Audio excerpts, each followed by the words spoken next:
It's about to start. Nah, I'm gonna put it back. This look like Bro, I'm what's up starting a with scary movie. Look like I'm finna tell a camp story in this motherfucker. All right, so what's going on, everybody? Thank y'all for tuning in with the Full Court Entertainment Podcast show. As always, it's your boy GQ Tuesday, Sean Dale. We got Ace the GOAT, but what is he the GOAT of? We got Sneaky Sam, Shelly Shell, don't trust him. And we got Shaky Trail, and we got Aaron as always. GQ Worthy. Is he really GQ Worthy? Because his takes be outrageous. So today we're gonna just go ahead and hop in, and we just talk about Victor Wembanyama. Who deserved him? Where should he land? So right now we got organizations such as the Spurs, we got the Pistons, and we got the Rockets. Where should he land? Go ahead and take us away, Sheldon, because I know you got something to say about such a topic with a hot generational player coming into the league. Go ahead. All right, so I actually at first I was like, it's the Pistons because I feel like they got kind of like the core players in K, Ivy.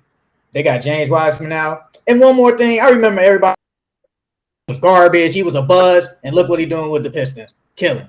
But that's neither here nor there. When's the last time what? When's the last time they won a game? Who, the Pistons? It doesn't matter. He's playing good. It doesn't matter. Yeah, finally. I thought it was about winning. What you mean, finally? He wasn't getting playing time. He wasn't getting playing time. What do you mean, finally? The playing time that he did, he wasn't really doing that. They just won the other day, though.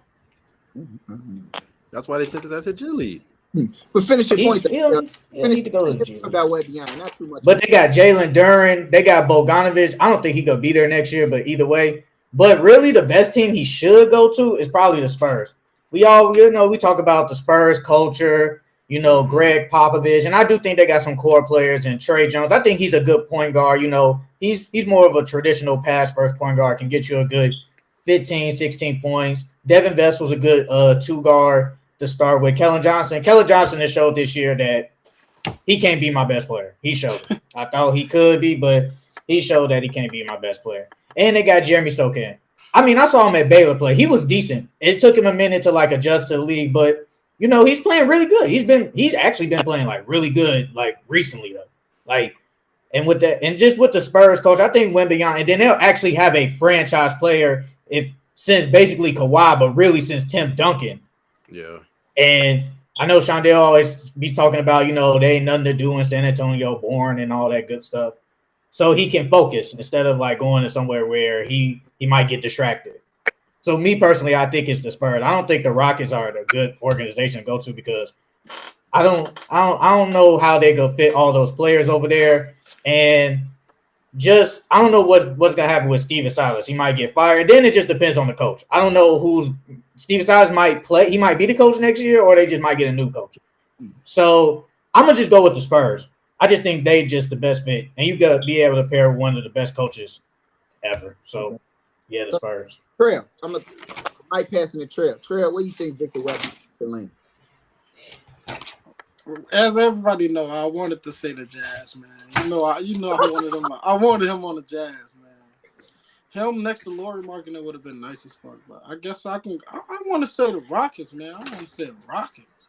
Rockets because they already have Jalen Green, pure scorer. He ain't really passing it up. They got Kevin Porter Jr., a great point guard, good facilitator, decent defender, not no bad player at all. Then they got a bunch of shooters on that team. The floor spacing would be amazing if you go to the Rockets, man. Plus, they already got good shooting over there. See, the last few games by the Rockets, man, the Rockets been killing, man. They've been beating all the top teams. In the paint, they've been killing in the paint. They scored 74, 78 points on the Lakers in the paint, but that's without AD, so don't even count. Don't even try to bring that up. Nor did they have they played. Wait, did they have Vanderbilt starting at center last night? I think they had Mo Bamba, didn't they? They had Vanderbilt at center last night. Okay, yeah. Mo Bamba hurt. Yeah, Mo Bamba injured. So come on, bro. Don't even. And Vanderbilt, what, 6'8"? 6 on a good day. But before that, who they beat before that? I think it was the Nuggets. Nah, it wasn't the Nuggets. It was the Celtics, wasn't it? The Celtics, title contender, man. That's a really good win on their belt, man. Shit. So Trey, that's who you think he should land with? Yeah, because I think they got a bunch of potential, man. Like you get Jalen Green more years in this league, man, he gonna get way better. He's gonna be way better. And on He's that gonna note, be taking more shots too. Go ahead. Yeah. Ace, it's your turn. Where should he land? Honestly, bro, I don't know. I don't know, bro. I feel like. See, I don't know, bro. I don't know. Well, Aaron, help him out. Where should he land, Aaron? Don't help me out, bro. I don't know, bro. I actually like him on the Pistons. I think the main reason is because he wouldn't have instant pressure to play the 5 like he would with the Spurs or the Rockets. Because if he goes to Detroit, James Wiseman can stay at the 5 because Victor can shoot threes. He can stretch the floor. If he goes to the Rockets, he's going to start at the 5 because Jabari Smith is there. If he goes to the Spurs, he's definitely going to start at the 5 because who was they starting center now since Porter was gone? Since Herter? Yeah, since Zach Collins. Zach Collins. Okay, Zach Collins. Yeah, I don't think if Victor goes there, I think they would bring Zach Collins off the bench and they would want to slide Victor at the 5. So I think from a pressure standpoint, I like him with the Pistons. And he has a playmaking guard in Cade Cunningham who would be able to set him up and help him succeed. Either way, no matter where he goes, he's going to be the number 1 option. He's going to be the main attraction. Bro, this right here is what Dame was talking about, bro. Right. Hold on, bro. I'm sorry to cut you off, bro. I just said I don't know to him, bro. I got to get something out right here with Aaron just saying that. Say that last part again, because this is exactly what Dame was just talking which part, about, bro.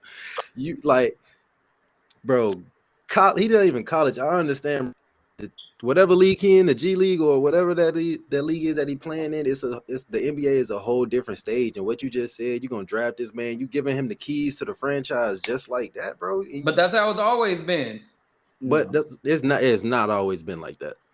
This is exactly what Dame is talking about. The culture that the NBA has become, where you got these new guys, they ain't never played on the NBA stage before. And you just give them the keys to the franchise. You let them start. You're giving them all these minutes and whatnot. That's literally been the case in any sport. Yeah. A player of this magnitude and talent and height, that's always been the case. It's always going to be high expectation. That's true. Look at Lonzo, his first year with the Lakers.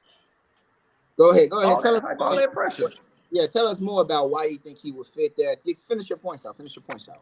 Well, I mean, no, that's basically it. It's less pressure on him, especially on the defensive end. He won't have to stick to Jokic, the Embiids, the Cats every single night. He can stay on the perimeter and ease into it. So, okay, so I think so. Pretty much, my take is a little bit different than you and Sheldon's. I definitely agree with the what Ace said a little bit about Dame's comment. That's going to be great to transition into. But I do kind of feel though the Spurs would probably be the best place for him to land.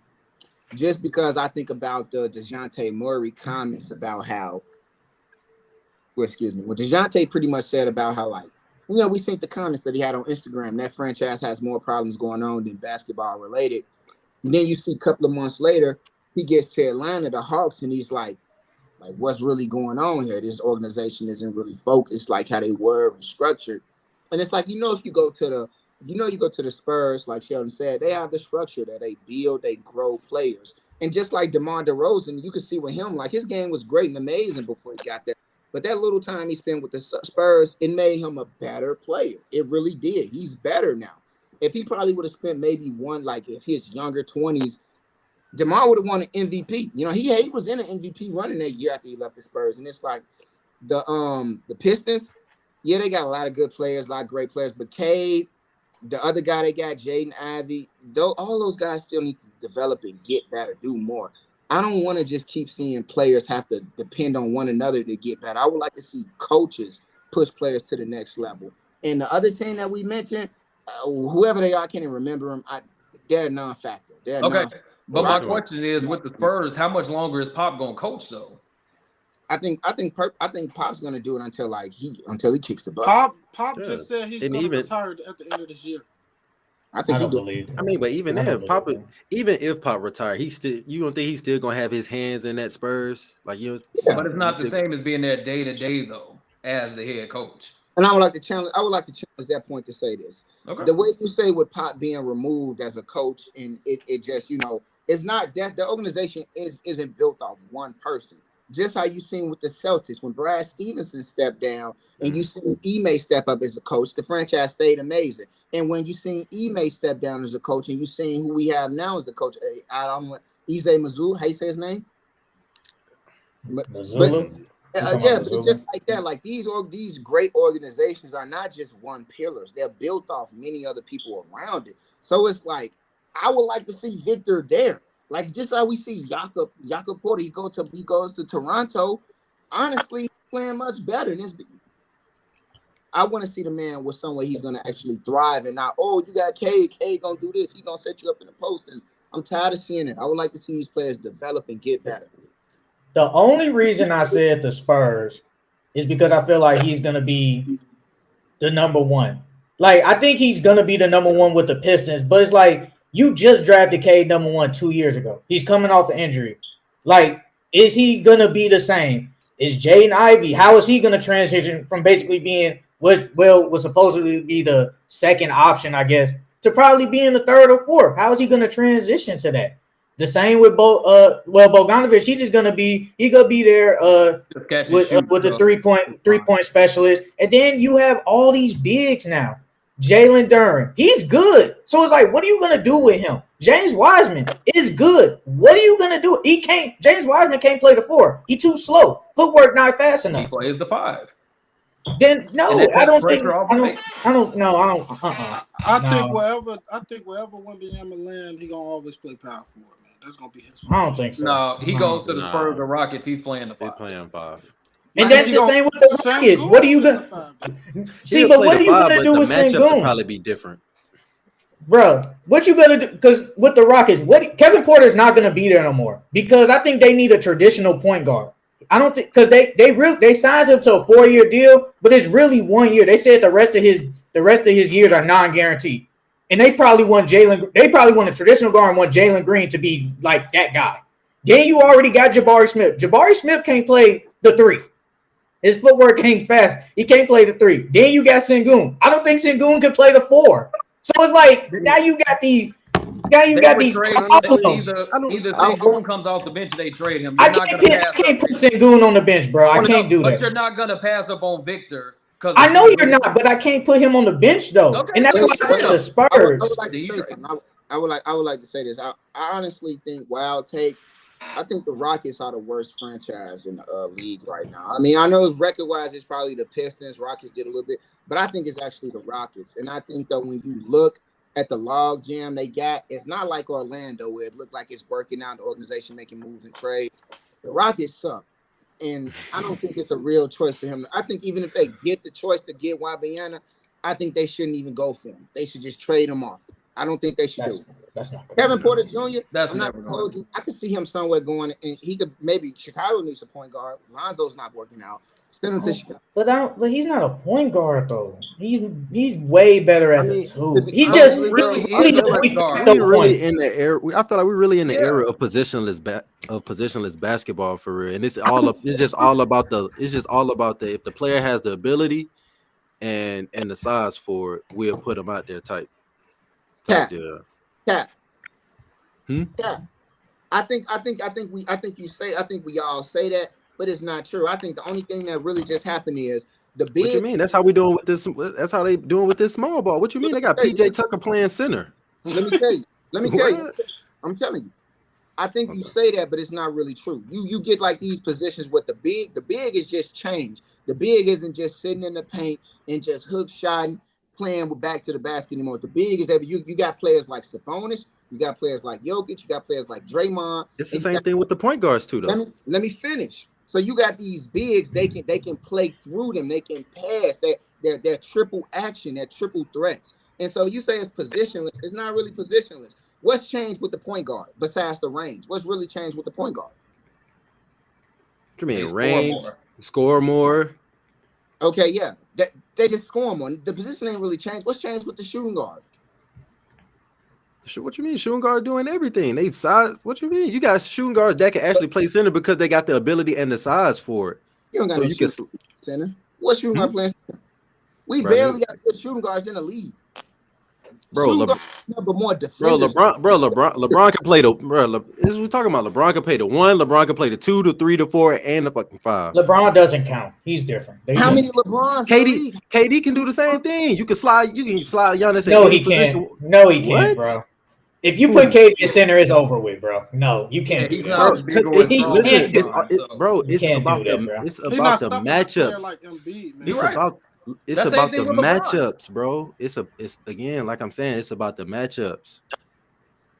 And that's why I call cap. The game, people keep saying we're moving to a positionless game. It's not, because a lot of these positions, they can't defend. They can't defend their own positions. You only got a few players that you could plug and play, but you don't really have that many players that can actually go out and play every position. And it ain't That even like they strengthens playing the man. It argument ain't of even like they positionless playing man to basketball. man the whole time anyway. Aaron, what was your point? Aaron, say No, it I again. was saying that strengthens the point of positionless basketball. Most people can't play defense. If that's the majority, then yes, you can be positionless. If they all at the same level on defense, how many elite defenders do we have? Would you say majority of the league is closer to average or above average on defense? I Maybe say less average. than maybe a I little say less than average. average. Maybe a little less than average. I'll go a little bit less. Okay, if that's the Less case, then than yes, average. you can be positionless. Okay, so now when you say that, this is my point. When you say I want Wembanyama to go to one of these teams where he could play the 4 and he can escape from playing against such and such players. Still sharp and steel, I thought. Why you trying to get that young boy to duck some smoke to make him better? When Kawhi played for them Spurs, he didn't get the duck playing that defense on Bron. And now look at Kawhi. Look at him. I'm just saying, look at Paul George. Look at when you got to play your position for real, and you have to develop and learn to play against the best. Wembanyama ain't gonna be good if you draft him, because you trying to make him. But you ain't. But didn't you wanna just put say this you don't want 7'3" these? slender man on another 7'2" stocky built center so he could get bullied the Didn't whole you time? just say you don't like these players coming in with all this pressure? No. He said that. I ain't say that. A said that. You said that. No, I didn't. A said that. No, you said that. Okay, we'll rewind it back and see. Yeah, we run it back. We run it back like the Allstate commercial. We got instant replay. Okay. I think it's just best for the Spurs, though. I just said that this is what Damian Lillard was talking about. I never said nothing about the pressure. I just said the fact that you guys coming in here, they not earning anything. You just giving them the keys to the city, giving them the keys to the franchise. Here, you go do. But that is how it be, though. That's how it goes in every single sport. Yeah, that is how it be, though. So let's just go ahead and transition into that topic. So what happened was Damian Lillard went on to the Old Man and the Three podcast with JJ Redick, and JJ asked him about the future and the direction of the league. And Dame's comments were just that he doesn't appreciate this ring chasing culture, and he brought up how he didn't say the name, but I'm pretty sure it was Westbrook, about Westbrook go team up with such and such, leave this team, go off and join that.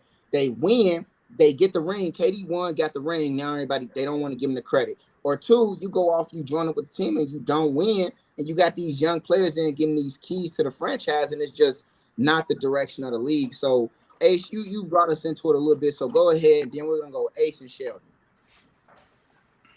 No, you already know my stance. I agree with him. Mm-hmm. He ain't do nothing but speak facts, bro. He ain't do nothing but speak facts, bro.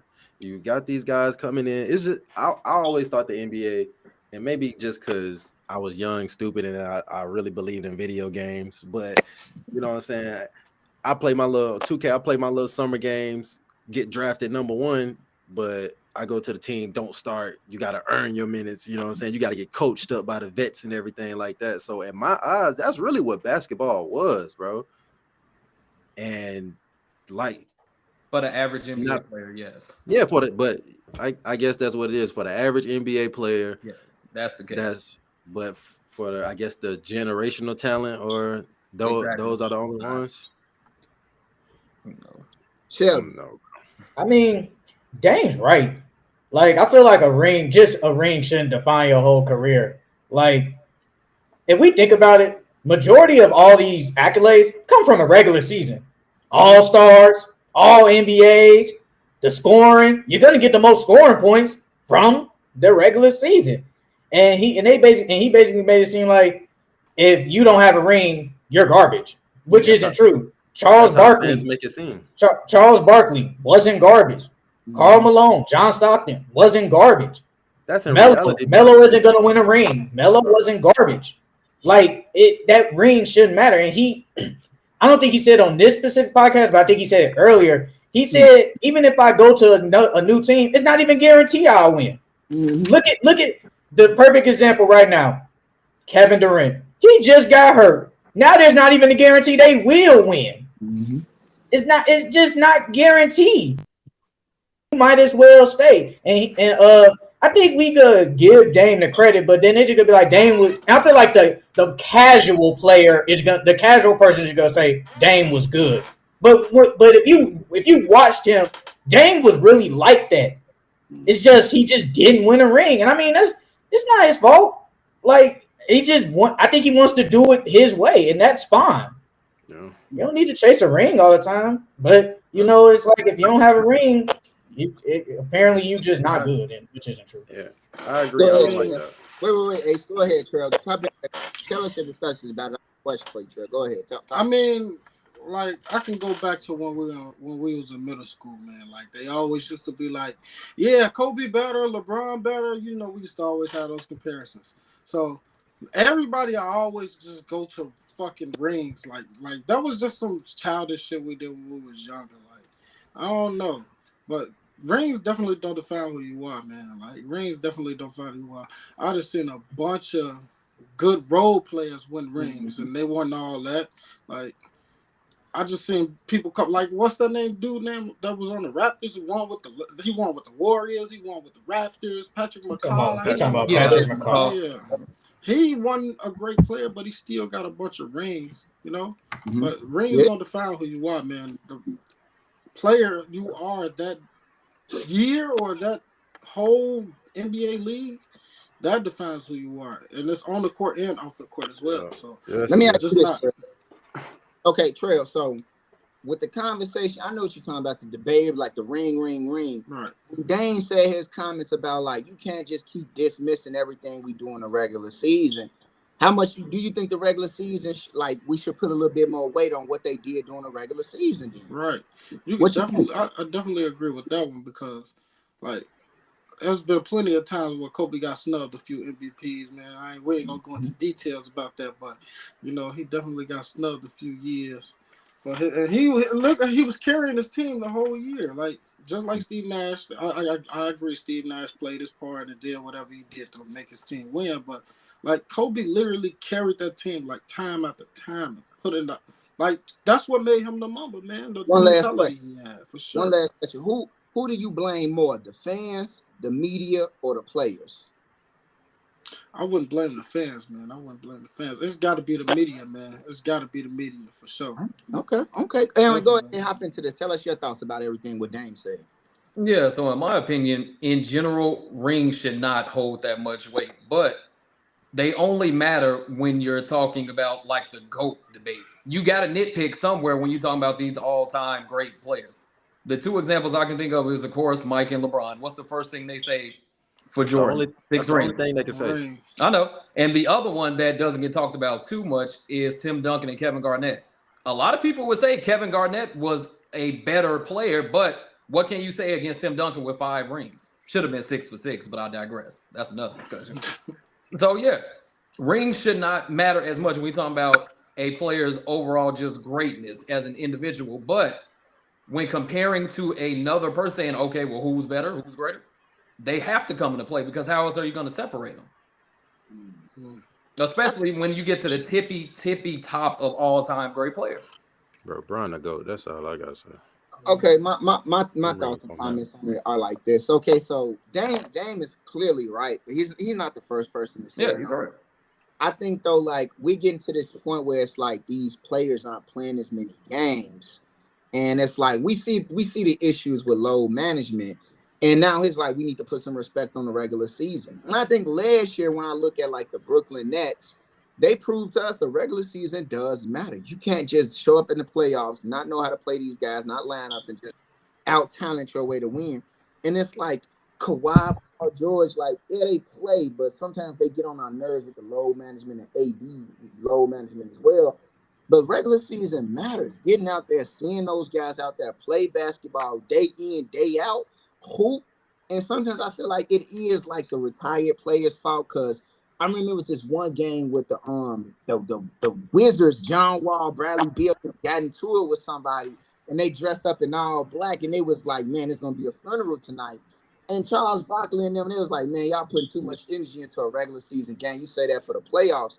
And in my head, I'm like, no, man, that's what it's about. It's like every game shouldn't matter. Like we finna get up. It don't matter what it is. We finna get that smoke out. And it's like you gotta put credit on that regular season because the MVP is a regular season award. It don't matter about what you do in the playoff. He deserve it. No, it don't matter. And it's like sometimes you gotta just say like it's the fans' fault too.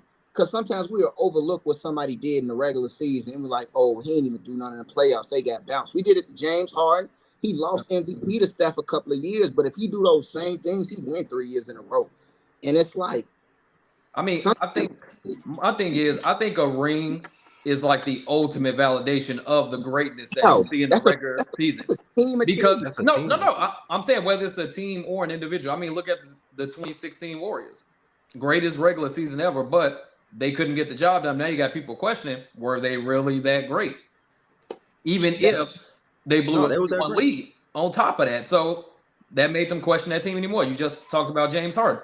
He scored 30 or more, 30-something games in a row? Yeah. You'll probably never see that again. But because he didn't get it done in the postseason, now they're trying to say he's not as great. And that's a lie. I think a ring is just a perk to somebody's resume. It's the ultimate validation, but it's not necessary. Like you said. Yeah, it's not necessary, but it amplifies what we already saw. Man, like they said on this, like, bro, the 75th anniversary team, out of those 75 players, only 25% had rings. That's not, and the rest of them great players. So, bro, rings shouldn't really matter. Yeah, some of them probably had good postseasons though. They just never won. But like I said earlier, like a lot of good stuff happens in the regular season. Some of the greatest games happen in the regular season. Shit, we just had one this year. The Kings and the Clippers, one of the greatest regular season games ever. Multiple. But I mean, they're just not gonna say, "Oh, the regular season doesn't matter yet," like Shondell said, because of low management. But it does matter.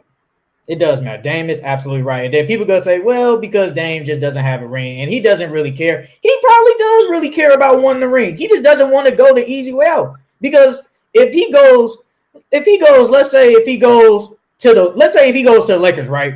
Okay, let's say they win. He ain't gonna get the credit. It's gonna be LeBron. Bron gonna get the credit. So it don't even matter. He might, because at least if he's staying, he said it. Y'all better not let me get a ring, because he know it's gonna be a problem. It's just like LeBron winning that title with the Cavs. That holds more weight than the two. Yeah, that's true, that's very true because of the narrative behind. And he did it. He went back to Cleveland after winning them 2 championships with Miami. Came back from 3-1-1. But like Dame said, and it's not even guaranteed if he goes to the Lakers and they win. Injuries can happen. Somebody doesn't just play good. Dame couldn't get it done. He could have just stayed in Portland. And it's the same thing with Dirk. Winning that title amplified him so much. Would he be ranked as high all time if he didn't have a ring? Let's say you have him top 20 all time. Would he still be that without that ring? Nah. In that postseason run? Nah. Top 20? You can argue it. You can argue it, but would it be definitive? KD 2 rings. Yeah, you can argue it.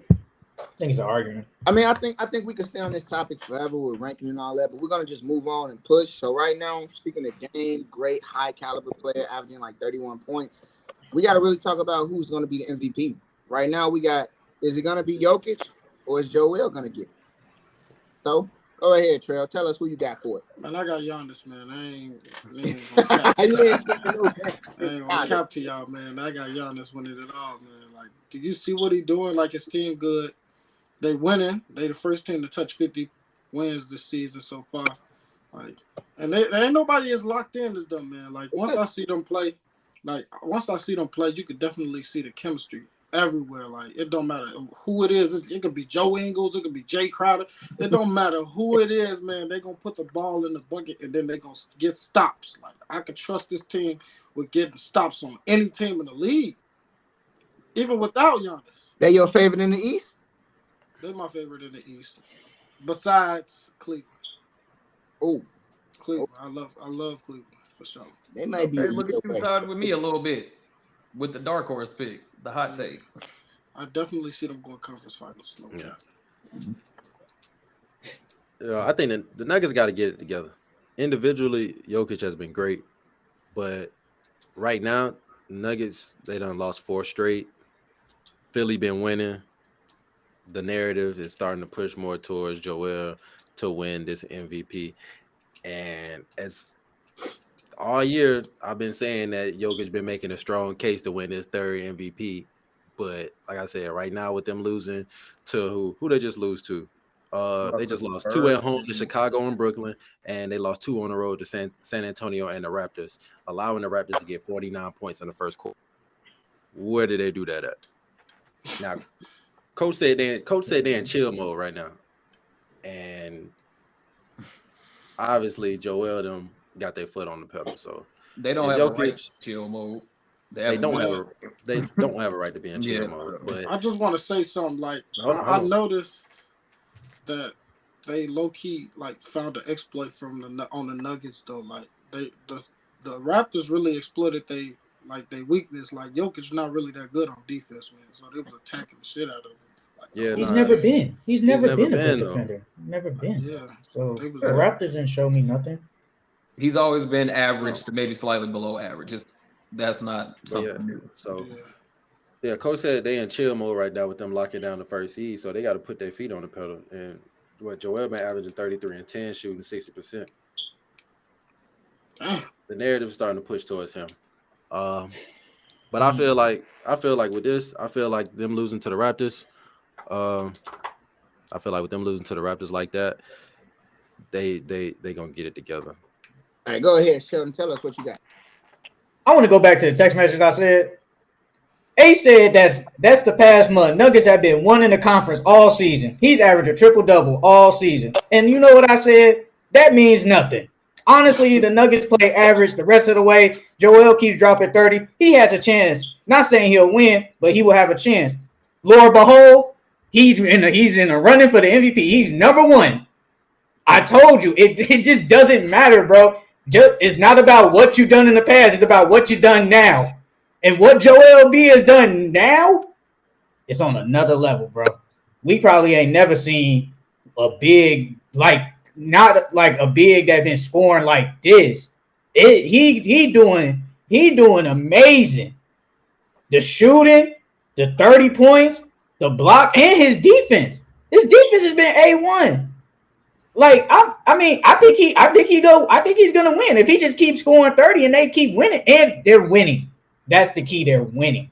They're not losing 4 in a row like the Nuggets. They're winning. So I think he's gonna. I think this is the year he wins. It's just, you know how it be on them TV shows and them a person making all these good sales, then everybody crowd around him. Then there's this new guy that comes in, he does a little bit better, then they crowd around him, and the guy standing in the back pissed. That's what's happening right now. Joel has been killing because he's just been better than Jokic recently. He's just putting up way better numbers. So yeah. Has anybody won? I don't think nobody won 3 in a row. Yeah. Larry Bird has done it. Bird, Bill Russell, and Wilt. All right, so 3 people won 3 in a row. So it's rare that somebody does that. Yeah. I mean, in my opinion, the only reason we're even talking about this is because the Nuggets have been losing. If the Nuggets were still winning, Jokic would still be the front runner for MVP. Mm-hmm. It's only because they're losing. Yes, Embiid is having an amazing season, but Jokic is still having just as amazing season. He's still playing good. It's just the fact that they're losing. He's been playing defense like this the whole season. Wasn't talking about it because they were winning. It wasn't as highlighted as much. Jokic is averaging a triple-double and shooting 60% from the field. And he's the number 1 seed in this conference by a nice bit. If they go back on a winning streak, Jokic should win MVP. Yes, sir. It may not be fair to a lot of people. Yes, Embiid deserves it, Giannis deserves it, but it would still be Jokic. If anything, I would give it to Giannis over Jokic. I mean, Giannis over Embiid because he has the best record in the league. And is putting up just as good of numbers as Joel, playing just as good, if not better, defense. Got a point there. So no, if the Nuggets get it together, it's Jokic. If they keep sliding, being inconsistent, and Embiid keeps playing like this, it's going to be Embiid. It should be Embiid at that point. But I personally would give it to Giannis if they don't give it to Jokic. I think it's gonna go to Joel. He's the best two-way player in the league right now, honestly. Defense and he's scoring it outrageous. That's all I got to say. So is Giannis. Giannis has been. I think they just don't want to give it to him. Yeah, they're going to give it to Joel because of the narrative, because he hasn't won it, and he's been a runner-up back-to-back years. So voter fatigue is real. I mean, he should have won it last year, but that's that is what it is. It's going to be Jokic or Embiid. Yeah, I agree. I mean, I just for Giannis too, but it's just about what you done for me now, and doesn't matter what you did before. I know, it doesn't matter. Being penalized by his team. Jokic is still playing fantastic. He dropped a 35-point triple-double. I mean, but that matters though. I mean, it just matters. No, I know. I'm saying, but the only reason we're talking about it is because they are losing. That's why I said individually. That's why I said individually he been playing great. Yeah, just as good as it be. It's not always just about scoring. It's not. About the 30. If you want to be real, man. And that's what I keep trying to tell Reek, but he don't understand that. Jokic honestly can get 30 a night if he really wants to, man. He just want to be a facilitator. Yes, their games are different. Okay, wait. Okay, and on that topic, I think we're gonna go into our last 1v1v1. So we got Cat versus Jokic versus Embiid. That's easy. It's Embiid. 1-on-1. We are going to Embiid. There's not even nothing to discuss about this. I'm sorry. Jokic game is built for 5v5. Embiid is perfect for 1v1.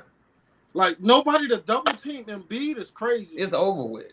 I think this what changes it though. If you make it like a 3v3 and like they all get to pick their own players, I think Jokic wins that.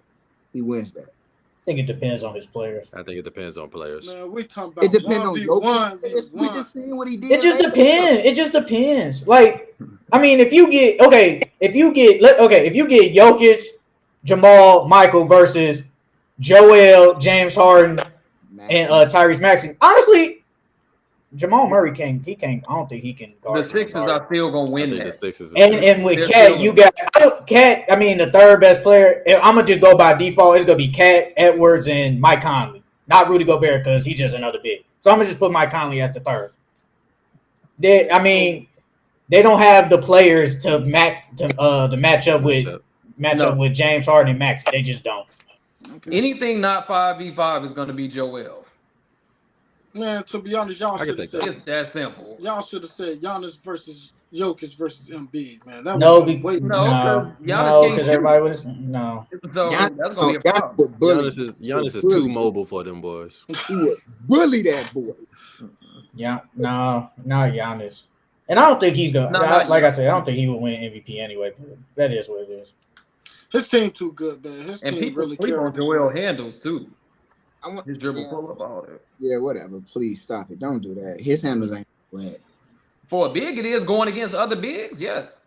Bro, you talking about for a big? We talking about handles. We ain't talking about for this, for that. We ain't talking about cars and forwards. We talking about handles. Okay, his handle in general is good. It's better than some forwards. Who? Name 5. I said some.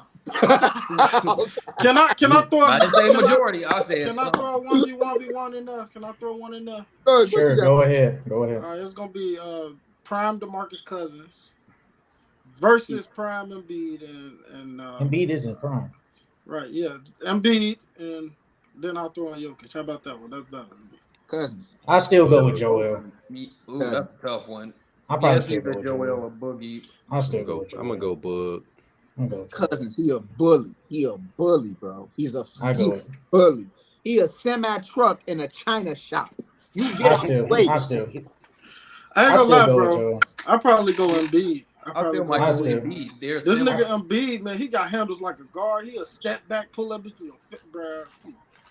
He might be the most skilled big man we ever, like the most skilled center. He might be the most skilled center we ever seen. Right. Skilled center.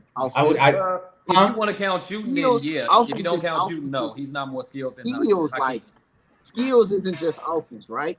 offensively, he may be the best big, right? Not skills, right? Skills is Jokic. If you talking about everything, I mean, Jokic. yes, if you want to Yeah. get offensive skills, yeah. Yeah, offensive skill is Jokic. Yeah, because you skills. can't just say because you can't just say Embiid is the most skilled big we ever saw. He's not. He's the most offensive. Well, Man, If you I mean, he up there. But I He want up to say there. this. I want to say this though. I think you guys said something about the Kings when I wasn't here. I just want to say, actually, I called it. I called the Kings. I knew they were gonna. You did. I called it. Yeah. So because I seen the shooters, I seen Sabonis, the pick and roll with Fox, and then it just exploded with Herder, Malik Monk. He's amazing. He's not gonna win 6 Men of the Year, but I think he's probably number 2 or number 3. And I want to say this. I think the Kings are gonna win that first round playoff. I think they're gonna win. I think it doesn't matter who they see because right now, yeah, their defense is super, super atrocious, and it's like it doesn't matter. I think honestly, if the team they play against isn't putting up 130, 140, the Kings are gonna beat them because right now they're smoking hot from the 3-point line. Right now their defense don't exist. They're playing effort, Right. but it doesn't. Their effort Right. wait. That defense, like they're playing with effort, but the defense is just so bad. It's like it's bad, and it's like the way they're shooting the 3, they're so hot. I don't think it's another team out here that's putting up just as much offensive power as them. I think whoever they see in the first round, they beat them. They beat them in 6 games. Right now, it will be the Timberwolves and the Mavericks. And like I said last week, I said I would pick the Mavericks only because like they're gonna have the 2 best players on the court, and they're just gonna make the more crucial stops than the Kings. I think it'll go 7 though. And would I be shocked if the Kings won in 7? No, I wouldn't be shocked, but I still would go with Luka and Kyrie over Sabonis and De'Aaron Fox. That's just my opinion, though. That's just my playoffs a different ball game, man. We're gonna have to see it through. And this is my point. This is my point on that. So when you talk about like playoffs, about different, so one you got to think about the Kings. They've been playing with each other all season long, grinding out. In the playoffs, you don't get as many calls, and a lot of that hurt teams with playoff experience. One, the Kings are used to not getting calls. They have to earn their calls, and that used to being like it's the Kings. Forget them. They're not getting the call. Then 2, they grinded it out with each other. They know each other. They know how to play each other all year long. You're going against teams that's still trying to figure it out. You're still just Kyrie and Luka still trying to figure it out with each other. One, I think the regular season is just going to show us how valuable it is grinding it with people, and they're underdogs. They're used to not getting the calls. They're used to going in, and that's going to be a benefit to them because in the playoffs, you're not getting all those flops, that bullshit, and they don't get that. And I think that's going to benefit them. That's why they win that first round. I'm not going to disagree. We're gonna clip that part for Janice. Talk about John Morant. Talk about him. Talk about John Morant. Oh, Mister, it wasn't my gun. It's gonna be irrelevant after this season. Nobody's gonna care. Nobody's gonna talk about it. Yeah, I think he kind of got like that, like whatever. It doesn't stick to him. Like Kyrie Irving tweeted out a link and said all those things he said. It blows up super mega, but like with Ja, he can slap a 17-year-old. He can wave a gun. Him and his dad can get into fights into arenas, and it just doesn't stick. So Aaron's point, it doesn't matter. We're forgetting about the Wizards incident where we had teammates pointing guns at each other in the locker room. Like in the locker room? Yes, in the locker room. Yeah, I know they had the blick at the Pacers arena. I was about to say yes, the Pacers and Pistons game where players are fighting fans. Like we've seen much worse than this. Oh, this is what I'm gonna say. I remember me and Shondale had a conversation about the Kyrie. It was probably like a couple of months ago, and he explained it like way more, like why it kind of affected other people and stuff. I didn't get that. And the thing about Kyrie was he has had multiple incidents. So that's like they was just tired of his BS. Ja, me personally, I just think Ja was just an idiot. I just think it was just not smart. And this shows favoritism. If he wasn't a superstar, he would, because they said the minimum was 50 games. He only got 8. He really, technically, if you want to be, he really got 8. From the league, he ripped from the Grizzlies, he got 6. But from the league, he got 2. From the league, he got 2. If this was a regular player, they would have been gone. They would have been released. Yo. And we all and it was one of our first videos when we was talking about who's the face of the league. And I said, they wanted to be Ja Morant. He is one of the faces of the league. And that looks bad that you're going to suspend one of the best players in the league for a gun. And it's only because this is like, I guess, his first time publicly, doing something like this bad. But I mean, like I said, it just wasn't smart, bro. It just wasn't smart. And he lost his Powerade commercial. I don't think he lost the deal. He just lost the commercial. But I think he'll get that back. He didn't lose his Nike contract. I mean, he'll be okay, but I just think it just wasn't smart on his part. No, they reported that he lost that whole deal altogether. He didn't lose it. He just lost the commercial. Josh, you got to think, Josh. These are players like they're. A lot of people don't understand, like, you get these players that 15, 16, 17-year-old guys, but they're really grooming themselves. Like, they're going from, like, middle class, low poverty to catapulting to be millionaires. So a lot of the times, like, yeah, it's like a Thursday night. We go out after the show. We could Applebee's, get a couple of drinks, go to bed, whatever. But those guys, they're out here. They're going to hit the gym. They're working. Their teenage years, they spending there working, perfecting, learning the game. So he gets this money. He gets this opportunity. It's like, he's living his teenage years right now. So he just have to learn that he has to carry himself a different way. Like, he's living out his teenage years with a lot of money right now. He don't get it. But he's learning it right now. That's all it is. The mistakes that we did at 17, 16 is different because he was in the gym. But right now he's 22. 22 with 22 million probably in a checkings account. So it's different for him. He's living his teenage years as a millionaire. So the man just has to learn to move smarter. So that's why it doesn't stick, because it shouldn't stick. Melo got 12-game suspension for a gun charge, right? Listen to too much. You listen to too much Young Boy, man. Listen to Young Boy make you wanna flash your gun on Instagram Live when you know that you one of the faces of the league, bro. You gotta change something. He should have chilled out when he pointed that laser beam at the Pacers. I think the fame got. He should have chilled. He should have chilled out when he beat up that 17-year-old boy. I think the fame got to him. I really do. That fame got to him. He think he a rapper, bro. He out there in Memphis. He got Key Glock out there with the finesse 2 times, money bag. Yo, you got all the CMG out there. He is from the country. He is from North Carolina, one of the country. Like, man, it's Memphis doing this to him, because it's reported that Ja not like that, bro. You had a, but I'm not gonna speak on the man upbringing and where he from and all that stuff, bro. I don't care, because nobody cares. This is not gonna be talked about. Yeah, once he comes back, nobody's gonna care anymore. Exactly. Yeah. It doesn't matter. Once he put up that 30 points against the Warriors in the playoffs, we all forget about it. Man, but yeah, just like that, full court entertainment. Thank y'all for tuning in with us. I love being back. Pop, pop, pop, pop, pop. And like that, we gone. Catch us on Instagram, Snapchat, YouTube, TikTok, all that. Because you know what? We coming for the top, and we the ones the players choose. So go on here, baby, and pick a side. And you already know it's going to be the full court side.